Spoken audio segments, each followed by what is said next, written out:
कुछ लोग मुसलमानों को मार दो के नारे लगा रहे हैं, उसी वक्त कुछ लोग वंदे मातरम का नारा लगा रहे हैं और कुछ लोग कह रहे हैं क्या वो दिन कभी आएगा जब हम इनकी मस्जिदें तोड़कर उनकी जगह पर मंदिरों को बना सकेंगे। ये पैराग्राफ बंकिम चंद्र चटर्जी की नॉवेल आनंद मठ का है। जी हाँ, उसी नॉवेल का जिसमें वंदे मातरम गीत लिखा हुआ है। वही वंदे मातरम जिस पर आज के पार्लियामेंट में रूलिंग पार्टी और अपोजिशन पार्टी के बीच डिबेट चल रही है। लोग भुखमरी और बेरोजगारी के मुद्दों को छोड़कर इस फिराक में हैं कि इस गीत को मुसलमानों पर जबरदस्ती किस तरह से इंपोज किया जाए।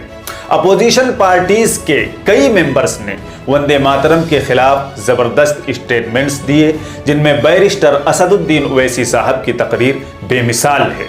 आइए पहले हम उन स्टेटमेंट्स पर हल्की सी नजर डालते हैं, उसके बाद बंकिम चंद्र चटर्जी का माइंडसेट और इस वंदे मातरम गीत का बैकग्राउंड समझते हैं। जहां तक बात है मूर्ति पूजा की, तो मैं आज इस सदन के माध्यम से सभी देशवासियों को बताना चाहता हूं, अरबी और फारसी साहित्य में भी उम्मी कोरा, अरबी और फारसी साहित्य में भी उम्मू कोरा यानी ग्राम में जननी, उन्मुल मोमेनीन यानी विश्वास करने वालों की मां, और उम्मुल किताब यानी ग्रंथ जननी जैसे शब्द मिलते हैं। क्या इन्हें भी मूर्ति पूजा की संज्ञा दी जाएगी? क्या इन्हें भी मूर्ति पूजा की संज्ञा दी जाएगी? अध्यक्ष महोदय, वंदे मातरम को सांप्रदायिक बताकर विरोध करना ये बहाना मात्र था, असली कारण तो पूरी तरह से राजनीतिक था। हमारे वजीर दिफा जनाब राजनाथ सिंह साहब ने बड़ा ही अजीब व गरीब और तकलीफ दे बात कही उम्मुल मोमिनीन के बारे में और उम्मुल किताब के बारे में। उम्मुल मोमिनीन उनको कहते हैं जो हमारे प्रॉफिट मोहम्मद सल्लल्लाहु अलैहि वसल्लम की वाइफ है। वो हम तमाम मुसलमानों की माँ, हम उनको तस्वुर करते हैं, मगर हम उनकी इबादत नहीं करते। हम अपनी माँ की इबादत नहीं करते।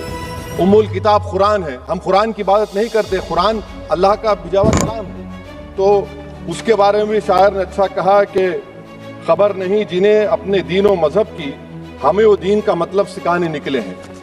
अहम बात यह है कि मैडम, हमारे मुल्क का आइन का इस लफ्ज से आगाज होता है वी द पीपल। इसका आगाज भारत माता के नाम से नहीं होता है। हमारे संविधान का जो प्रियम्बल है वो क्या कहता है? Liberty of thought, expression, belief, faith and worship.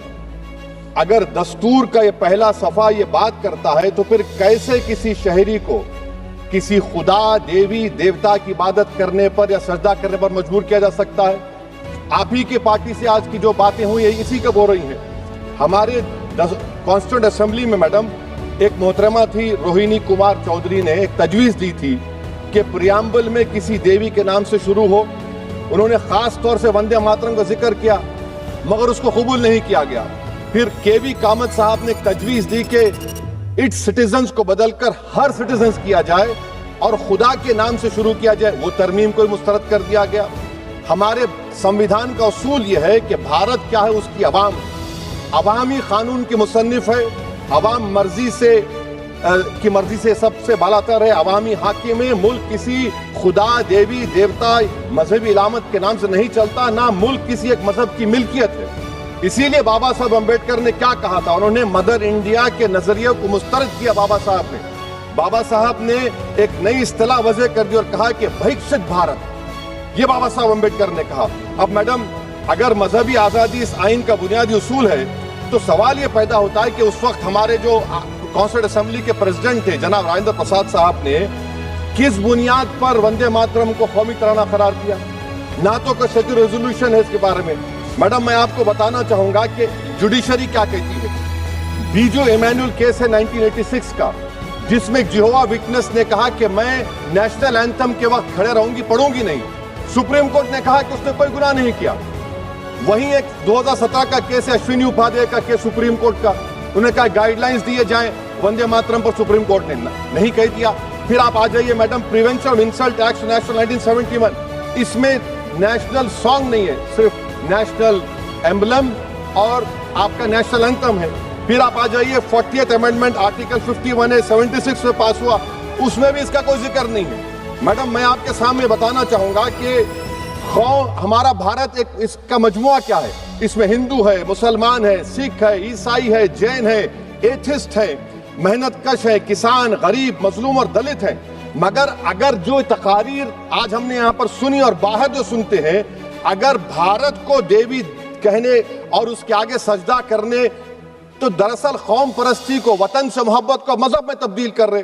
और फिर यहाँ पर बोल रहे कि अगर भारत में रहना है तो वंदे मातरम गाना पड़ेगा। भाई ये तो संविधान के खिलाफ है, सुप्रीम कोर्ट के जजमेंट के खिलाफ है। मैडम, मैं एक मुसलमान हूँ, मैं इस्लाम को मानने वाला बावकार इंसान हूँ और मेरे मजहब की बुनियादी तालीम तौहीद है, ला इलाहा इल्लल्लाह, नहीं है कोई खुदा सिवा अल्लाह के। और कुरान में अल्लाह क्या बोल रहा, इय्याका नाबुदु इय्याका नस्तईन, तुम मेरी इबादत करो, मुझे मानो। मुझे कहां से मिल रहा? आर्टिकल 25 से मिल रहा है। मुझे कहां से मिल रहा है? Liberty of thought, expression, belief, faith and worship से मिल रहा है। तो इसको जोड़ना ये बहुत ही खतरनाक होगा। और हमारे प्रॉफेट मोहम्मद सल्लल्लाहु अलैहि वसल्लम जब मदीने को गए तो उन्होंने उस वतन के लिए दुआ की, कहा कि अल्लाह मदीने की मोहब्बत हमारे दिलों में और इजाफा कर दे, मक्के से ज्यादा कर दे। तो ये इस्लाम, मुसलमान होना, हमारे ईमान में मुल्क की मोहब्बत बीच में नहीं आती और मुल्क से मोहब्बत है और रहेगी हमेशा, क्योंकि ये अजीम कुर्बानियां यहाँ पर शामिल है। जिन्होंने जंग आजादी में हिस्सा नहीं लिया, आज अगर वो वतन की मोहब्बत का दर्ज देंगे तो बड़ा गलत होगा। यह भी सत्य है कि संविधान में अनुच्छेद 51A के तहत राष्ट्रगान जन गण मन का सम्मान करना अनिवार्य है, जबकि वंदे मातरम के लिए कोई संवैधानिक बाध्यता नहीं बनाई गई। इसलिए वंदे मातरम का सम्मान हमारे नैतिक कर्तव्य है, लेकिन किसी भी नागरिक पे से अनिवार्य करना संविधान की भावना के अनुरूप नहीं। और हम संविधान को मानने वाले लोग हैं।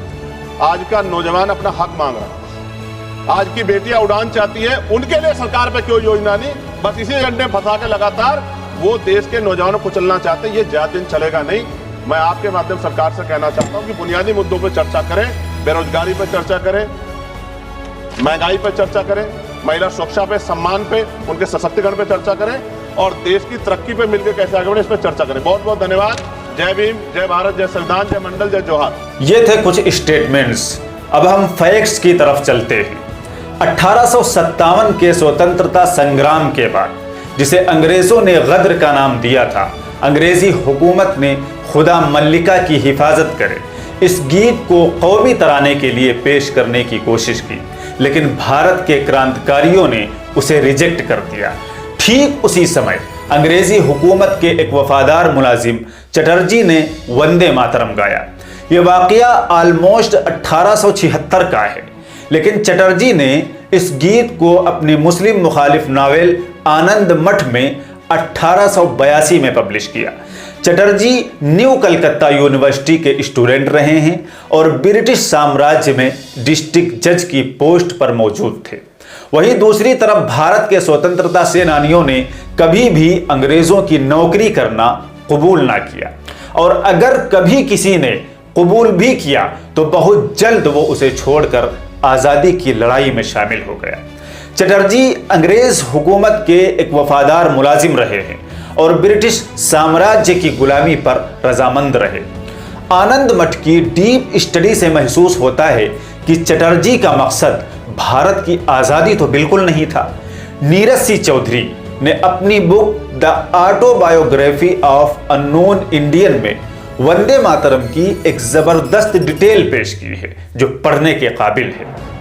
चटर्जी और रमेश चंद्र की हिस्टोरिकल बुक्स मुस्लिम हुकूमत के खिलाफ तरह तरह के गीतों के जरिए हिंदू भाइयों को बगावत पर उभारने की कोशिश करती हैं और मुसलमानों को बहुत बुरा बनाकर पेश करती हैं। वंदे मातरम जिस तस्वुर को पेश करता है, एक मुसलमान के लिए कभी गवारा ना होगा कि वो इस गीत को पढ़े, क्योंकि एक मुसलमान वतन पसंद और वतन दोस्त तो हो सकता है, लेकिन कभी भी एक मुसलमान वतन परस्त नहीं हो सकता। यानी वो वतन और मुल्क की इबादत कभी नहीं कर सकता, क्योंकि वो सिर्फ एक अल्लाह की इबादत करता है जिसने इस पूरी यूनिवर्स को बनाया है। मुसलमानों के कलमे ला इलाहा इल्लल्लाह मुहम्मदुर रसूलुल्लाह का एग्जैक्ट मीनिंग भी यही है कि मुसलमान सिर्फ एक अल्लाह को माबूद और पालने वाला तसव्वुर करते हैं। लेकिन वंदे मातरम में मुल्क को काली माँ और दुर्गा माँ बताते हुए उसकी परस्तिश और पूजा के लिए कहा गया है। वंदे मातरम की मुखालिफत रविंद्रनाथ टैगोर ने भी की थी। उन्होंने एक खत में जो सुभाष चंद्र बोस को लिखा था, कहा कि ये मुसलमानों के बुनियादी अकीदे तौहीद के खिलाफ है, इसलिए मुसलमान इसे कभी बर्दाश्त नहीं करेंगे। बहुत से हिंदू, मुस्लिम, सिख, ईसाइयों ने भी इस गीत को ये कहकर रिजेक्ट किया कि भारत एक सेकुलर कंट्री है और यहाँ बहुत से धर्मों का पालन करने वाले लोग मिलजुल कर हमेशा से रहते आए हैं, इसलिए इस गीत को इम्पोर्टेंस नहीं दी जानी चाहिए। बहुत से लोगों का ये क्वेश्चन रहता है कि मुसलमानों को आखिर इससे परेशानी क्यों है, मुसलमान इस गीत को गाना क्यों नहीं चाहते। इस सवाल का जवाब ये दिया जाता है कि मुसलमान इसकी मुखालिफत इसलिए करते हैं क्योंकि ये गीत गाया ही उस माहौल में गया है जो सरासर इस्लाम और मुसलमानों के खिलाफ है। मुसलमान सिर्फ एक अल्लाह की इबादत करते हैं, जबकि वंदे मातरम दुर्गा और काली की इबादत की तर्जुमानी करता है। आनंद मठ नॉवेल की स्टडी के बाद हर उस इंसान के लिए ये गीत पढ़ना मुश्किल हो जाएगा जिसके अंदर इंसानियत और देश की मोहब्बत का जर्रा भी बाकी होगा। मुल्क की सबसे बड़ी अदालत सुप्रीम कोर्ट भी इस पर फैसला दे चुकी है कि मुसलमानों के लिए इस गीत का पढ़ना जरूरी नहीं है, क्योंकि संविधान का आर्टिकल 28 उन्हें इस बात की इजाजत देता है। हम वंदे मातरम के उर्दू ट्रांसलेशन को, जिसको अरविंद घोष ने इंग्लिश में किया था, समझते हैं, जिससे ये आंसर और ज्यादा क्लियर और उभर कर हमारे सामने आएगा कि आखिर मुसलमान इसे क्यों नहीं पढ़ते। देखिए, हम इसका ट्रांसलेशन पेश करते हैं। मैं तेरी इबादत करता हूँ ए मेरे अच्छे पानी, अच्छे फल, भीनी भीनी खुश्क जुनूबी हवाओं और शादाब खेतों वाली मेरी माँ, हसीन चांदनी सी रोशन रात वाली, शगुफ्ता फूलों वाली, गंजान दरख्तों वाली, मीठी हंसी मीठी जबान वाली, खुशी देने वाली, बरकत देने वाली माँ, मैं तेरी इबादत करता हूँ ए मेरी माँ।